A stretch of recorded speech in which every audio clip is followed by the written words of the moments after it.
Judges. Chapter 1. After the death of Joshua, the Israelites asked the Lord, "Who will be the first to go up and fight for us against the Canaanites?" The Lord answered, "Judah is to go. I have given the land into their hands." Then the men of Judah said to the Simeonites their brothers, "Come up with us into the territory allotted to us, to fight against the Canaanites. We in turn will go with you into yours." So the Simeonites went with them. When Judah attacked, the Lord gave the Canaanites and Perizzites into their hands, and they struck down 10,000 men at Bezek. It was there that they found Adoni-Bezek and fought against him, putting to rout the Canaanites and Perizzites. Adoni-Bezek fled, but they chased him and caught him, and cut off his thumbs and big toes. Then Adoni-Bezek said, 70 kings with their thumbs and big toes cut off have picked up scraps under my table. Now God has paid me back for what I did to them." They brought him to Jerusalem, and he died there. The men of Judah attacked Jerusalem also and took it. They put the city to the sword and set it on fire. After that, the men of Judah went down to fight against the Canaanites living in the hill country, the Negev and the western foothills. They advanced against the Canaanites living in Hebron, formerly called Kiriath Arba, and defeated Sheshai, Ahiman and Talmai. From there they advanced against the people living in Debir, formerly called Kiriath Sepher. And Caleb said, "I will give my daughter Achsah in marriage to the man who attacks and captures Kiriath Sepher." Othniel, son of Kenaz, Caleb's younger brother, took it, so Caleb gave his daughter Achsah to him in marriage.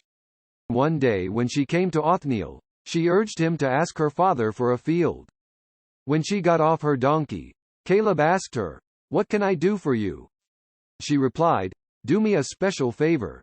Since you have given me land in the Negev, give me also springs of water."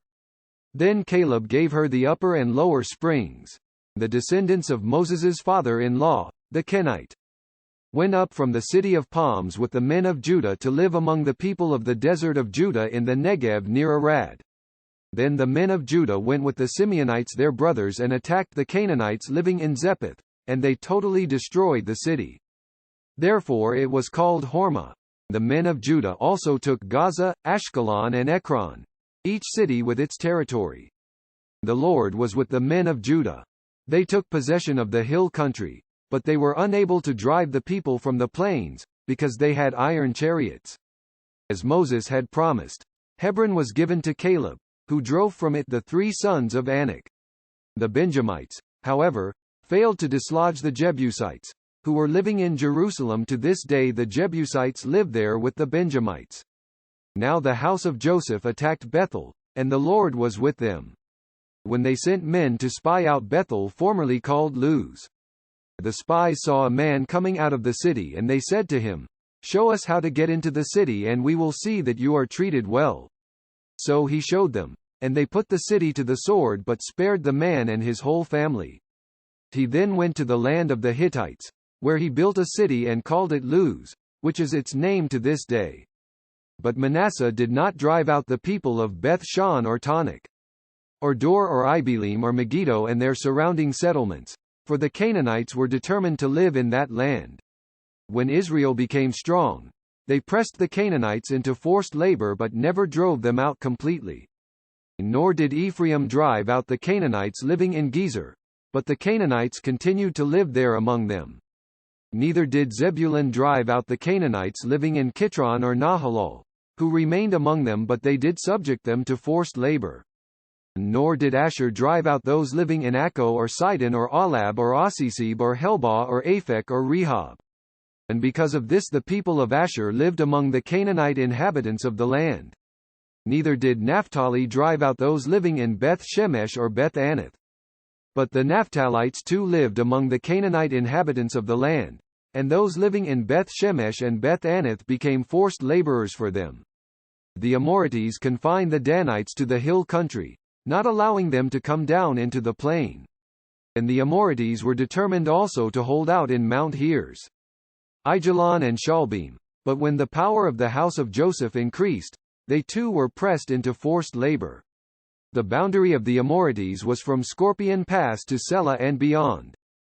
Chapter 2. The angel of the Lord went up from Gilgal to Bochum. and said, I brought you up out of Egypt and led you into the land that I swore to give to your forefathers. I said, I will never break my covenant with you, and you shall not make a covenant with the people of this land, but you shall break down their altars. Yet you have disobeyed me. Why have you done this? Now therefore I tell you that I will not drive them out before you. They will be thorns in your sides, and their gods will be a snare to you.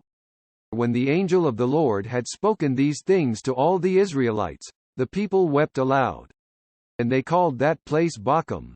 There they offered sacrifices to the Lord. After Joshua had dismissed the Israelites, they went to take possession of the land, each to his own inheritance. The people served the Lord throughout the lifetime of Joshua and of the elders who outlived him, and who had seen all the great things the Lord had done for Israel. Joshua son of Nun, the servant of the Lord, died at the age of 110. And they buried him in the land of his inheritance, at Timnath-Heres in the hill country of Ephraim, north of Mount Gash. After that whole generation had been gathered to their fathers, another generation grew up, who knew neither the Lord nor what he had done for Israel. Then the Israelites did evil in the eyes of the Lord and served the Baals. They forsook the Lord, the God of their fathers, who had brought them out of Egypt. They followed and worshipped various gods of the peoples around them. They provoked the Lord to anger 213 because they forsook him and served Baal and the Ashtoreths.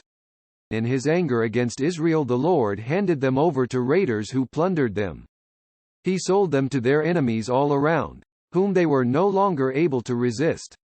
Whenever Israel went out to fight, the hand of the Lord was against them to defeat them, just as he had sworn to them. They were in great distress. Then the Lord raised up judges, who saved them out of the hands of these raiders. Yet they would not listen to their judges but prostituted themselves to other gods and worshipped them.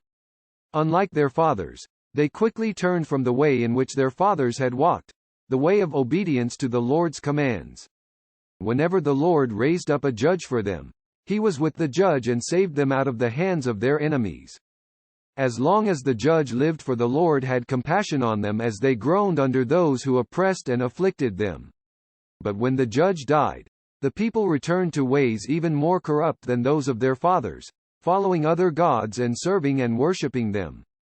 They refused to give up their evil practices and stubborn ways. Therefore the Lord was very angry with Israel and said, because this nation has violated the covenant that I laid down for their forefathers and has not listened to me, I will no longer drive out before them any of the nations Joshua left when he died. I will use them to test Israel and see whether they will keep the way of the Lord and walk in it as their forefathers did.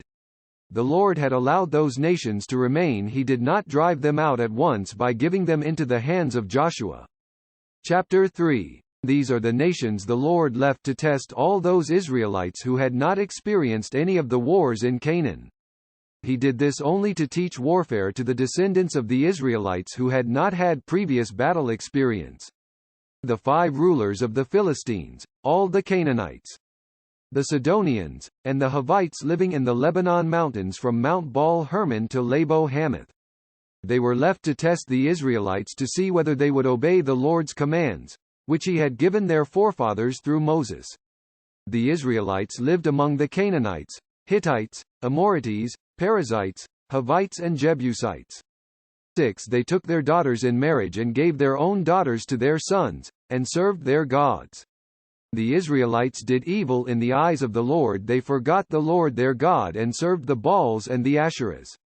The anger of the Lord burned against Israel so that he sold them into the hands of Cushan-Rishathaim king of Aram-Naharaim, to whom the Israelites were subject for 8 years. But when they cried out to the Lord, he raised up for them a deliverer, Othniel son of Kenaz, Caleb's younger brother, who saved them. The Spirit of the Lord came upon him, so that he became Israel's judge and went to war. The Lord gave Cushan-Rishathaim king of Aram into the hands of Othniel, who overpowered him. So the land had peace for 40 years, until Othniel son of Kenaz died. Once again the Israelites did evil in the eyes of the Lord, and because they did this evil the Lord gave Eglon king of Moab power over Israel. getting the Ammonites and Amalekites to join him. Eglon came and attacked Israel, and they took possession of the city of palms. The Israelites were subject to Eglon king of Moab for 18 years. Again the Israelites cried out to the Lord, and he gave them a deliverer, Ehud, a left-handed man, the son of Jerah the Benjamite. The Israelites sent him with tribute to Eglon king of Moab. Now Ehud had made a double-edged sword about 1.5 feet long, which he strapped to his right thigh under his clothing. He presented the tribute to Eglon king of Moab, who was a very fat man. After Ehud had presented the tribute, he sent on their way the men who had carried it. At the idols near Gilgal he himself turned back and said, "I have a secret message for you, O king." The king said, "Quiet," and all his attendants left him. Ehud then approached him while he was sitting alone in the upper room of his summer palace and said, "I have a message from God for you." As the king rose from his seat, Ehud reached with his left hand, drew the sword from his right thigh and plunged it into the king's belly. Even the handle sank in after the blade, which came out his back. Ehud did not pull the sword out, and the fat closed in over it. Then Ehud went out to the porch. He shut the doors of the upper room behind him and locked them. After he had gone, the servants came and found the doors of the upper room locked. They said, "He must be relieving himself in the inner room of the house." They waited to the point of embarrassment, but when he did not open the doors of the room, they took a key and unlocked them. There they saw their lord fallen to the floor, dead. While they waited, Ehud got away. He passed by the idols and escaped to Seirah. When he arrived there, he blew a trumpet in the hill country of Ephraim, and the Israelites went down with him from the hills, with him leading them. "Follow me," he ordered, "for the Lord has given Moab, your enemy, into your hands." So they followed him down and, taking possession of the fords of the Jordan that led to Moab, they allowed no one to cross over.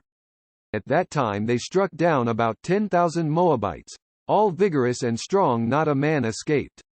That day Moab was made subject to Israel, and the land had peace for 80 years.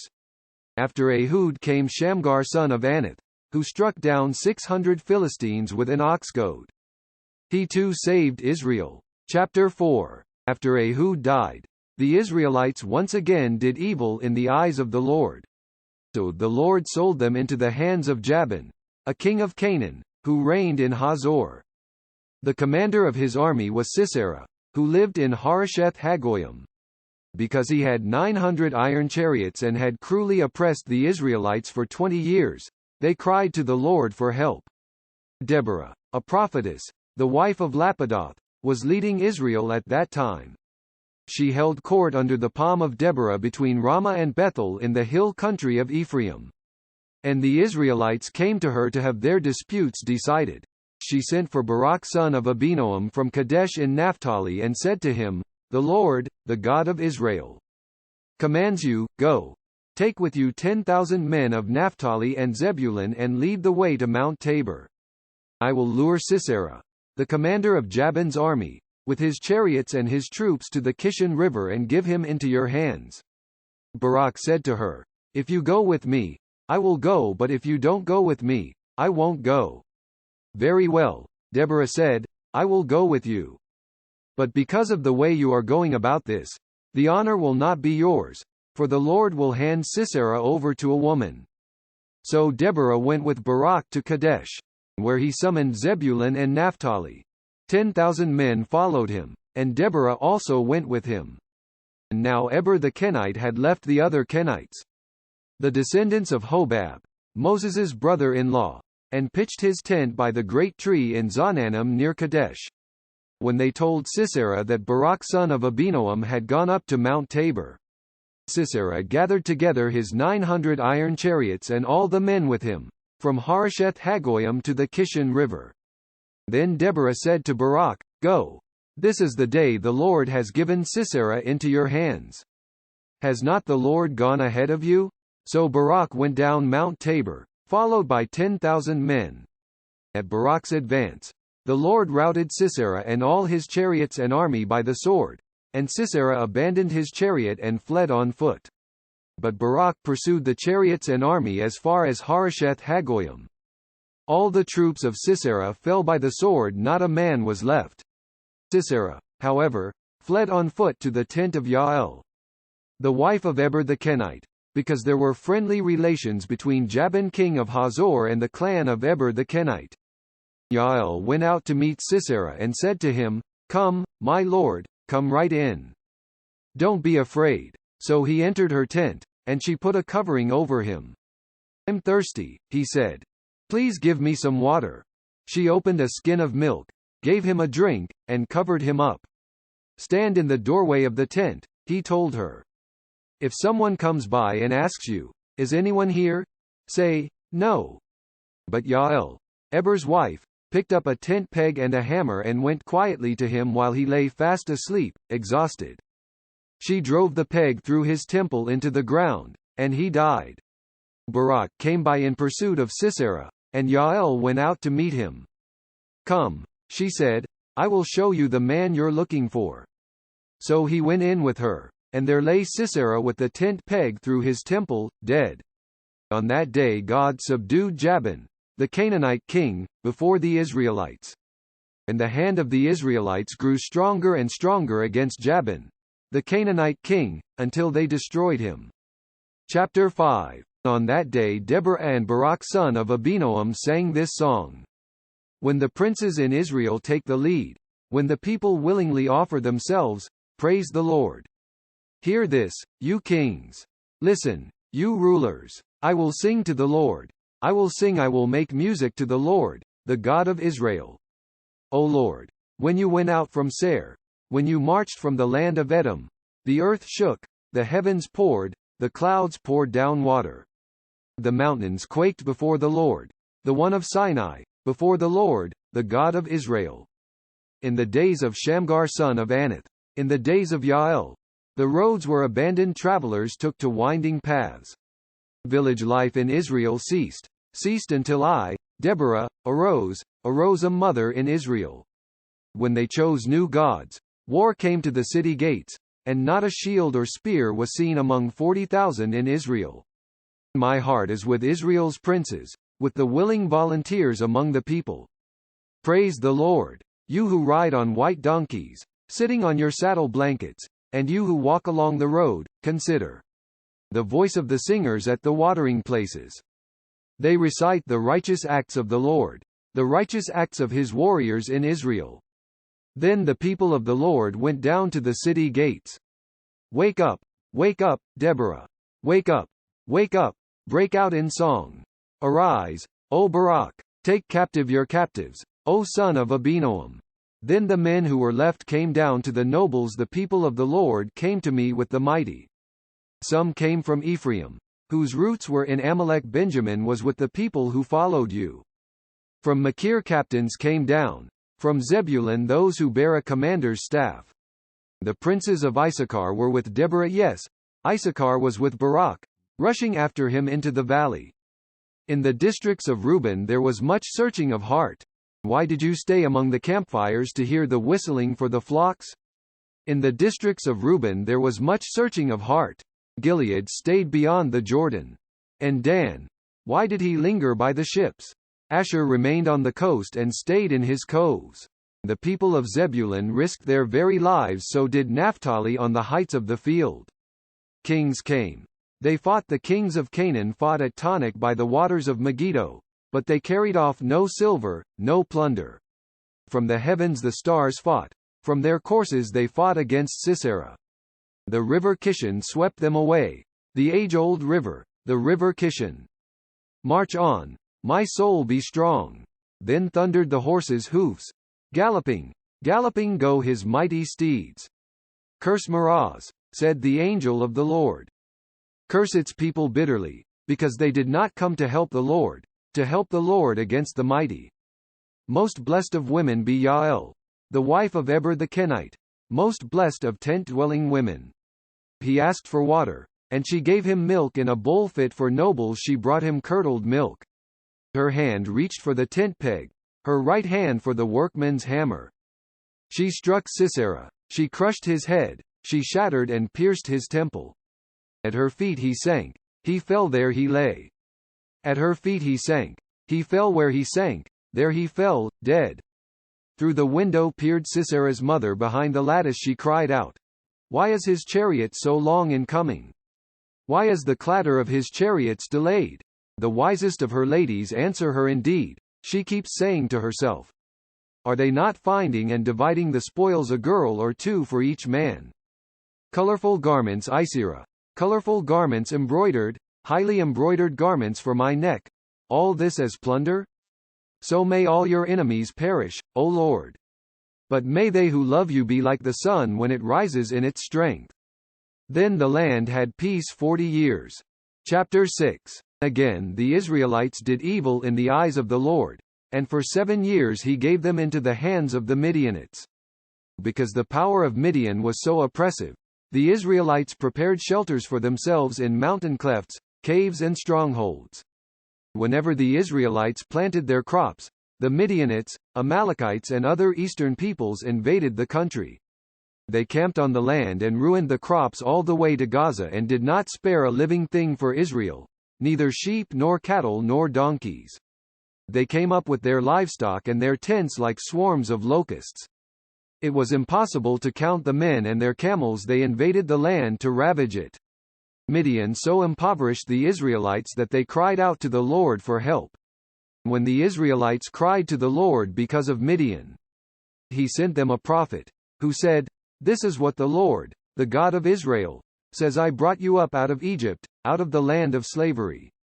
I snatched you from the power of Egypt and from the hand of all your oppressors. I drove them from before you and gave you their land. I said to you, I am the Lord your God. Do not worship the gods of the Amorites, in whose land you live. But you have not listened to me."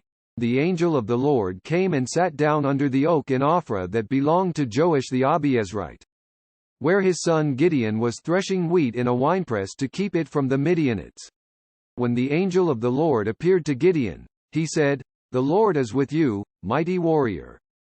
"But sir," Gideon replied, "if the Lord is with us, why has all this happened to us? Where are all his wonders that our fathers told us about when they said, 'Did not the Lord bring us up out of Egypt?' But now the Lord has abandoned us and put us into the hand of Midian." The Lord turned to him and said, "Go in the strength you have and save Israel out of Midian's hand. Am I not sending you?" "But Lord," Gideon asked, "how can I save Israel? My clan is the weakest in Manasseh, and I am the least in my family."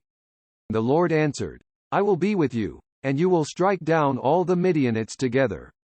Gideon replied, "If now I have found favor in your eyes, give me a sign that it is really you talking to me. Please do not go away until I come back and bring my offering and set it before you." And the Lord said, "I will wait until you return." Gideon went in, prepared a young goat, and from an ephah of flour he made bread without yeast. Putting the meat in a basket and its broth in a pot, he brought them out and offered them to him under the oak. The angel of God said to him, "Take the meat and the unleavened bread, place them on this rock, and pour out the broth." And Gideon did so. With the tip of the staff that was in his hand, the angel of the Lord touched the meat and the unleavened bread. Fire flared from the rock, consuming the meat and the bread. And the angel of the Lord disappeared. When Gideon realized that it was the angel of the Lord, he exclaimed, "Ah, sovereign Lord! I have seen the angel of the Lord face to face." But the Lord said to him, "Peace. Do not be afraid. You are not going to die." So Gideon built an altar to the Lord there and called it "The Lord is Peace." To this day it stands in Ophrah of the Abiezrites. That same night the Lord said to him, "Take the second bull from your father's herd, the one 7 years old. Tear down your father's altar to Baal and cut down the Asherah pole beside it. Then build a proper kind of altar to the Lord your God on the top of this height. Using the wood of the Asherah pole that you cut down, offer the second bull as a burnt offering." So Gideon took 10 of his servants and did as the Lord told him. But because he was afraid of his family and the men of the town, he did it at night rather than in the daytime. In the morning when the men of the town got up, there was Baal's altar, demolished, with the Asherah pole beside it cut down and the second bull sacrificed on the newly built altar. They asked each other, "Who did this?" When they carefully investigated, they were told, "Gideon son of Joash did it." The men of the town demanded of Joash, "Bring out your son. He must die, because he has broken down Baal's altar and cut down the Asherah pole beside it." But Joash replied to the hostile crowd around him, "Are you going to plead Baal's cause? Are you trying to save him? Whoever fights for him shall be put to death by morning. If Baal really is a god, he can defend himself when someone breaks down his altar." So that day they called Gideon, Jerub-Baal, saying, "Let Baal contend with him, because he broke down Baal's altar." Now all the Midianites, Amalekites and other eastern peoples joined forces and crossed over the Jordan and camped in the valley of Jezreel. Then the Spirit of the Lord came upon Gideon, and he blew a trumpet, summoning the Abiezrites to follow him. He sent messengers throughout Manasseh, calling them to arms, and also into Asher, Zebulun and Naphtali, so that they too went up to meet them.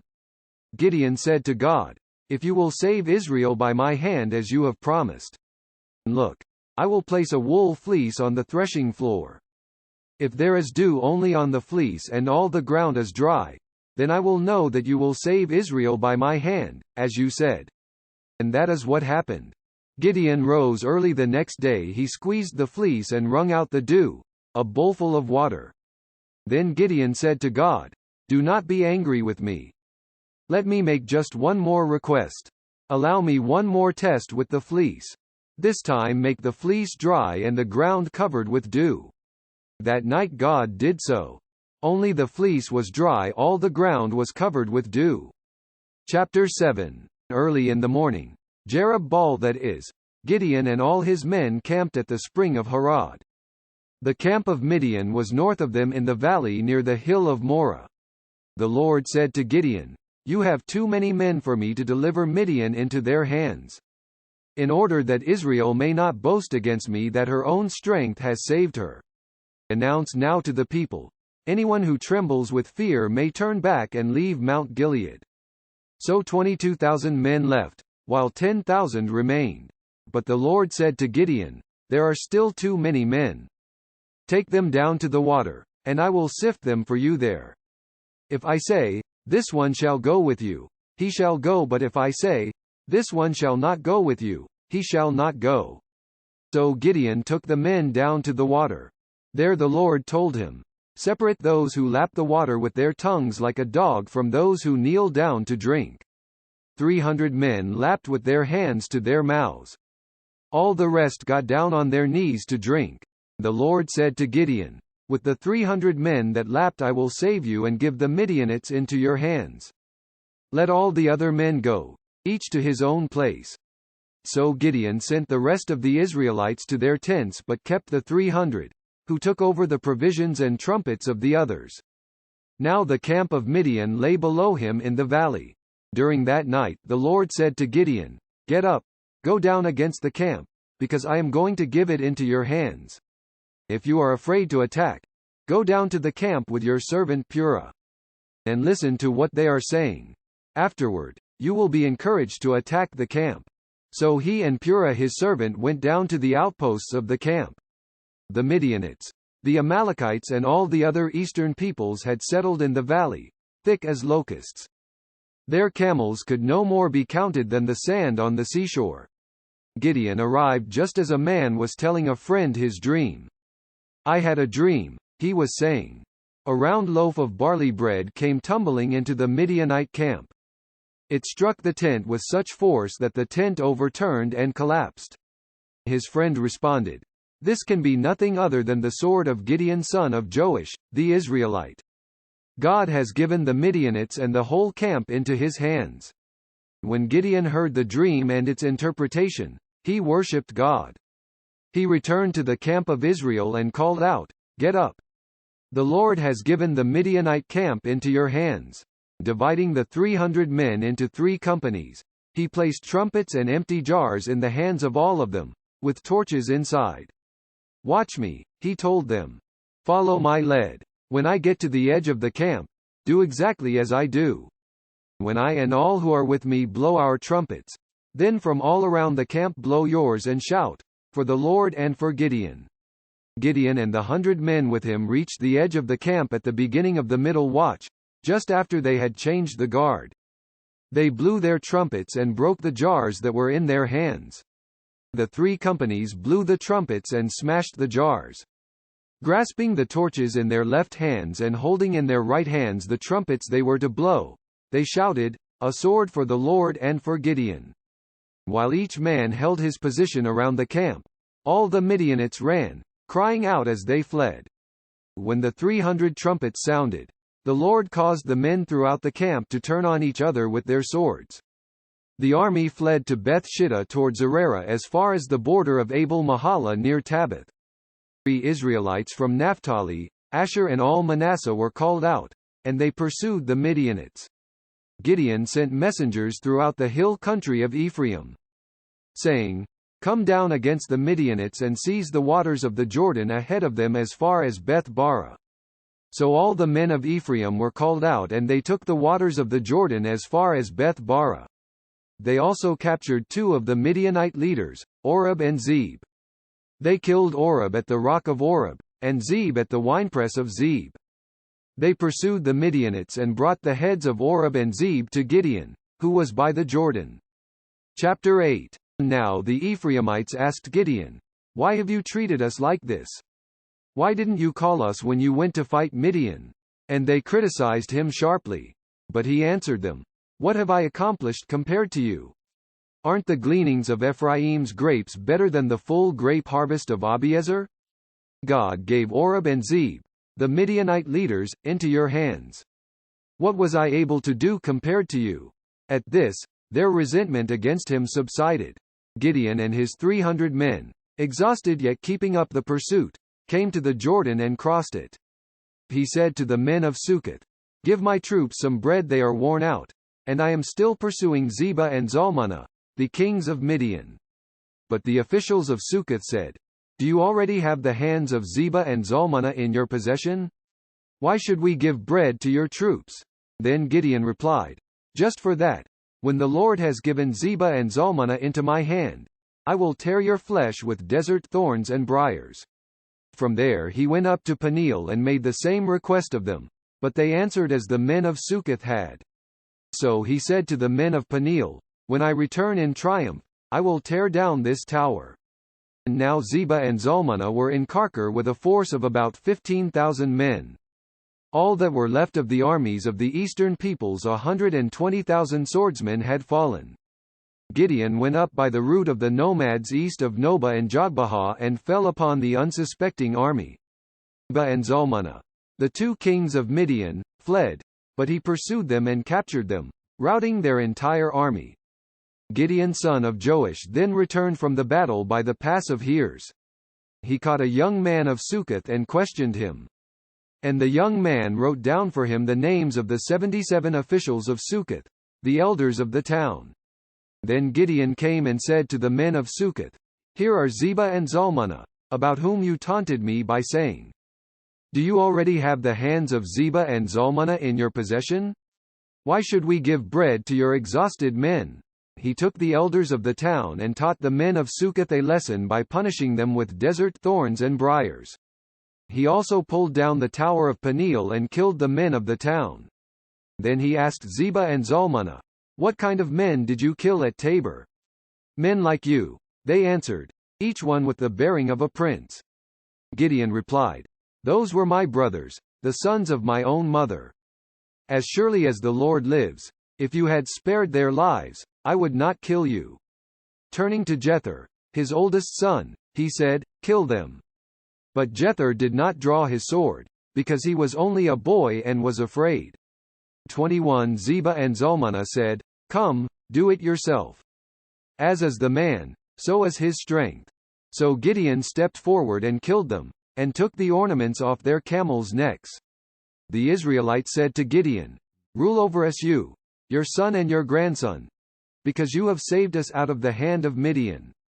But Gideon told them, "I will not rule over you, nor will my son rule over you. The Lord will rule over you." And he said, I do have one request, that each of you give me an earring from your share of the plunder. It was the custom of the Ishmaelites to wear gold earrings. They answered, we'll be glad to give them. So they spread out a garment, and each man threw a ring from his plunder onto it.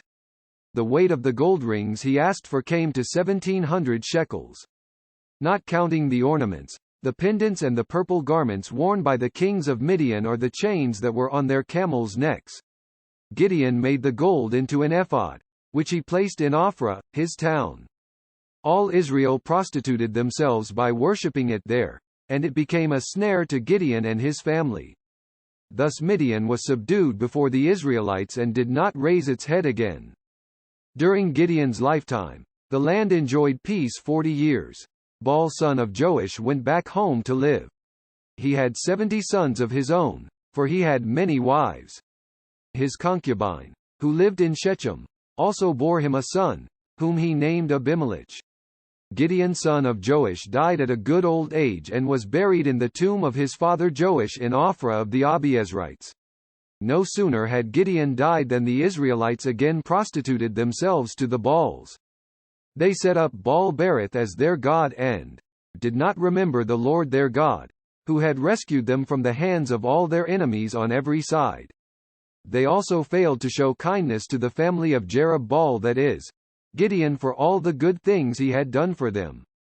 Chapter 9. Abimelech son of Jerub-Baal went to his mother's brothers in Shechem and said to them and to all his mother's clan, ask all the citizens of Shechem, which is better for you to have all 70 of Jerub-Baal's sons rule over you, or just one man? Remember, I am your flesh and blood. When the brothers repeated all this to the citizens of Shechem, they were inclined to follow Abimelech, for they said, he is our brother. They gave him 70 shekels of silver from the temple of Baal-berith, and Abimelech used it to hire reckless adventurers, who became his followers. He went to his father's home in Ophrah and on one stone murdered his 70 brothers, the sons of Jerub-Baal. But Jotham, the youngest son of Jerub-Baal, escaped by hiding. Then all the citizens of Shechem and Beth Millo gathered beside the great tree at the pillar in Shechem to crown Abimelech king. When Jotham was told about this, he climbed up on the top of Mount Gerizim and shouted to them, listen to me, citizens of Shechem, so that God may listen to you. One day the trees went out to anoint a king for themselves. They said to the olive tree, be our king. But the olive tree answered, should I give up my oil, by which both gods and men are honored, to hold sway over the trees? Next, the trees said to the fig tree, come and be our king. But the fig tree replied, should I give up my fruit, so good and sweet, to hold sway over the trees? Then the tree said to the vine, come and be our king. But the vine answered, should I give up my wine, which cheers both gods and men, to hold sway over the trees? Finally all the trees said to the thornbush, come and be our king. The thornbush said to the trees, if you really want to anoint me king over you, come and take refuge in my shade, but if not, then let fire come out of the thornbush and consume the cedars of Lebanon. Now if you have acted honorably and in good faith when you made Abimelech king, and if you have been fair to Jerub-Baal and his family, and if you have treated him as he deserves, and to think that my father fought for you, risked his life to rescue you from the hand of Midian. But today you have revolted against my father's family, murdered his 70 sons on a single stone, and made Abimelech, the son of his slave girl, king over the citizens of Shechem because he is your brother. If then you have acted honorably and in good faith toward Jerub-Baal and his family today, may Abimelech be your joy, and may you be his, too. But if you have not, let fire come out from Abimelech and consume you, citizens of Shechem and Beth Millo, and let fire come out from you, citizens of Shechem and Beth Millo, and consume Abimelech. Then Jotham fled, escaping to Beer, and he lived there because he was afraid of his brother Abimelech. After Abimelech had governed Israel 3 years, God sent an evil spirit between Abimelech and the citizens of Shechem, who acted treacherously against Abimelech. God did this in order that the crime against Jerub-Baal's 70 sons, the shedding of their blood, might be avenged on their brother Abimelech and on the citizens of Shechem, who had helped him murder his brothers. In opposition to him, these citizens of Shechem set men on the hilltops to ambush and rob everyone who passed by, and this was reported to Abimelech. Now Hall son of Ebed moved with his brothers into Shechem, and its citizens put their confidence in him. After they had gone out into the fields and gathered the grapes and trodden them, they held a festival in the temple of their God. While they were eating and drinking, they cursed Abimelech. Then Hall son of Ebed said, "Who is Abimelech, and who is Shechem, that we should be subject to him? Isn't he Jerub-Baal's son, and isn't Zebul his deputy? Serve the men of Hamor, Shechem's father. Why should we serve Abimelech? If only this people were under my command.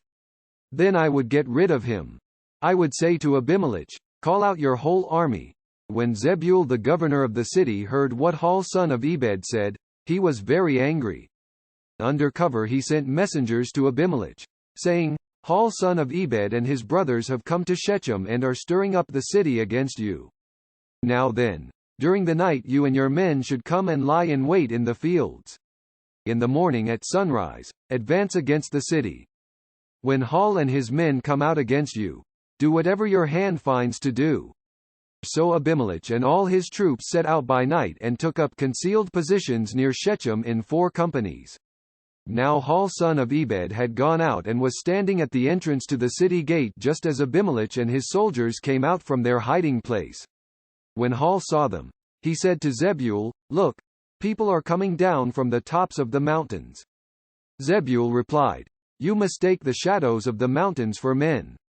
But Hall spoke up again, "Look, people are coming down from the center of the land, and a company is coming from the direction of the soothsayer's tree."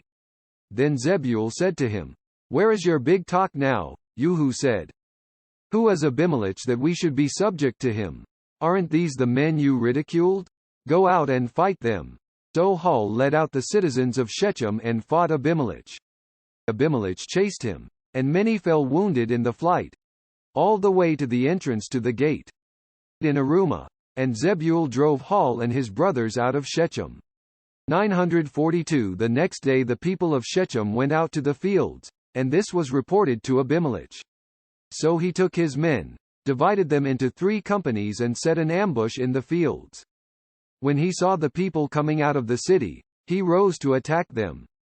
Abimelech and the companies with him rushed forward to a position at the entrance to the city gate. Then 2 companies rushed upon those in the fields and struck them down. All that day Abimelech pressed his attack against the city until he had captured it and killed its people. Then he destroyed the city and scattered salt over it. On hearing this, the citizens in the tower of Shechem went into the stronghold of the temple of El-Berith. When Abimelech heard that they had assembled there, he and all his men went up Mount Zalmon. He took an axe and cut off some branches, which he lifted to his shoulders. He ordered the men with him, "Quick! Do what you have seen me do." So all the men cut branches and followed Abimelech. They piled them against the stronghold and set it on fire over the people inside. So all the people in the tower of Shechem, about 1,000 men and women, also died. Next Abimelech went to the Bez and besieged it and captured it. Inside the city, however, was a strong tower, to which all the men and women, all the people of the city, fled. They locked themselves in and climbed up on the tower roof. Abimelech went to the tower and stormed it. But as he approached the entrance to the tower to set it on fire, a woman dropped an upper millstone on his head and cracked his skull. Hurriedly he called to his armor-bearer, "Draw your sword and kill me, so that they can't say, 'A woman killed him.'" So his servant ran him through, and he died. When the Israelites saw that Abimelech was dead, they went home. God repaid the wickedness that Abimelech had done to his father by murdering his 70 brothers. God also made the men of Shechem pay for all their wickedness. The curse of Jotham son of Jerub-Baal came on them. Chapter 10. After the time of Abimelech a man of Issachar, Tola son of Puah, the son of Dodo, rose to save Israel. He lived in Shamir, in the hill country of Ephraim. He led Israel 23 years, then he died, and was buried in Shamir. He was followed by Jair of Gilead, who led Israel 22 years. He had 30 sons, who rode 30 donkeys. They controlled 30 towns in Gilead, which to this day are called Havoth Jair. When Jair died, he was buried in Kaman. Then the Israelites did evil in the eyes of the Lord. They served the Baals and the Ashtoreths, and the gods of Aram, the gods of Sidon, the gods of Moab, the gods of the Ammonites and the gods of the Philistines. And because the Israelites forsook the Lord and no longer served him, he became angry with them. He sold them into the hands of the Philistines and the Ammonites, who that year shattered and crushed them. For 18 years they oppressed all the Israelites on the east side of the Jordan in Gilead, the land of the Amorites. 9 The Ammonites also crossed the Jordan to fight against Judah, Benjamin and the house of Ephraim, and Israel was in great distress. Then the Israelites cried out to the Lord, "We have sinned against you, forsaking our God and serving the Baals."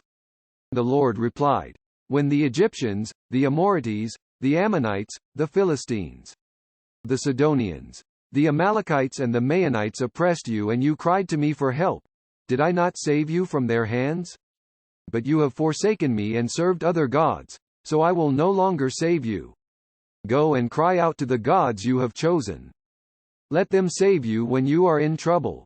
But the Israelites said to the Lord, "We have sinned. Do with us whatever you think best, but please rescue us now." Then they got rid of the foreign gods among them and served the Lord. And he could bear Israel's misery no longer. When the Ammonites were called to arms and camped in Gilead, the Israelites assembled and camped at Mizpah. The leaders of the people of Gilead said to each other, "Whoever will launch the attack against the Ammonites will be the head of all those living in Gilead." Chapter 11. Jephthah the Gileadite was a mighty warrior. His father was Gilead, his mother was a prostitute. 2 Gilead's wife also bore him sons, and when they were grown up, they drove Jephthah away. "You are not going to get any inheritance in our family," they said, "because you are the son of another woman." So Jephthah fled from his brothers and settled in the land of Tob, where a group of adventurers gathered around him and followed him. Some time later, when the Ammonites made war on Israel, the elders of Gilead went to get Jephthah from the land of Tob. "Come," they said, "be our commander, so we can fight the Ammonites." Jephthah said to them, "Didn't you hate me and drive me from my father's house? Why do you come to me now, when you're in trouble?" The elders of Gilead said to him, "Nevertheless, we are turning to you now. Come with us to fight the Ammonites. And you will be our head over all who live in Gilead." Jephthah answered, "Suppose you take me back to fight the Ammonites and the Lord gives them to me. Will I really be your head?" The elders of Gilead replied, "The Lord is our witness, we will certainly do as you say." So Jephthah went with the elders of Gilead, and the people made him head and commander over them. And he repeated all his words before the Lord in Mizpah. Then Jephthah sent messengers to the Ammonite king with the question, "What do you have against us that you have attacked our country?" The king of the Ammonites answered Jephthah's messengers, "When Israel came up out of Egypt, they took away my land from the Arnon to the Jabbok, all the way to the Jordan. Now give it back peaceably." Jephthah sent back messengers to the Ammonite king, saying, "This is what Jephthah says: Israel did not take the land of Moab or the land of the Ammonites. But when they came up out of Egypt, Israel went through the desert to the Red Sea and on to Kadesh. Then Israel sent messengers to the king of Edom, saying, 'Give us permission to go through your country,' but the king of Edom would not listen. They sent also to the king of Moab, and he refused. So Israel stayed at Kadesh. Next they traveled through the desert, skirted the lands of Edom and Moab, passed along the eastern side of the country of Moab, and camped on the other side of the Arnon. They did not enter the territory of Moab, for the Arnon was its border. Then Israel sent messengers to Sihon king of the Amorites, who ruled in Heshbon, and said to him, 'Let us pass through your country to our own place.' However, did not trust Israel to pass through his territory. He mustered all his men and encamped at Jahaz and fought with Israel. Then the Lord, the God of Israel, gave Sihon and all his men into Israel's hands, and they defeated them. Israel took over all the land of the Amorites who lived in that country, capturing all of it from the Arnon to the Jabbok and from the desert to the Jordan. Now since the Lord, the God of Israel, has driven the Amorites out before his people Israel, what right have you to take it over? Will you not take what your god Chemosh gives you? Likewise, whatever the Lord our God has given us, we will possess. Are you better than Balak son of Zippor, king of Moab? Did he ever quarrel with Israel or fight with them? For 300 years Israel occupied Heshbon, Aroer, the surrounding settlements and all the towns along the Arnon. Why didn't you retake them during that time? I have not wronged you, but you are doing me wrong by waging war against me. Let the Lord, the judge, decide the dispute this day between the Israelites and the Ammonites. The king of Ammon, however, paid no attention to the message Jephthah sent him. Then the Spirit of the Lord came upon Jephthah. He crossed Gilead and Manasseh, passed through Mizpah of Gilead, and from there he advanced against the Ammonites. And Jephthah made a vow to the Lord, "If you give the Ammonites into my hands," 11:31. "Whatever comes out of the door of my house to meet me when I return in triumph from the Ammonites will be the Lord's, and I will sacrifice it as a burnt offering." Then Jephthah went over to fight the Ammonites, and the Lord gave them into his hands. He devastated 20 towns from Aroer to the vicinity of Minnith, as far as Abel Keramim. Thus Israel subdued Ammon. When Jephthah returned to his home in Mizpah, who should come out to meet him but his daughter, dancing to the sound of tambourines? She was an only child.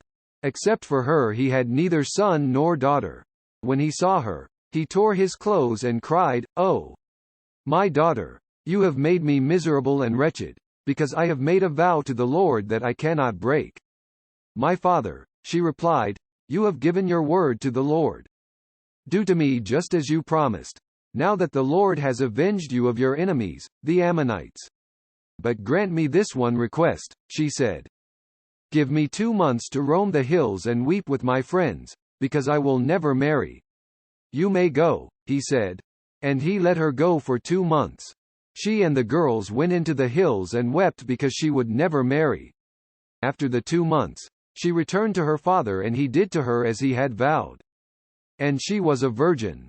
From this comes the Israelite custom. 1140 that each year the young women of Israel go out for 4 days to commemorate the daughter of Jephthah the Gileadite.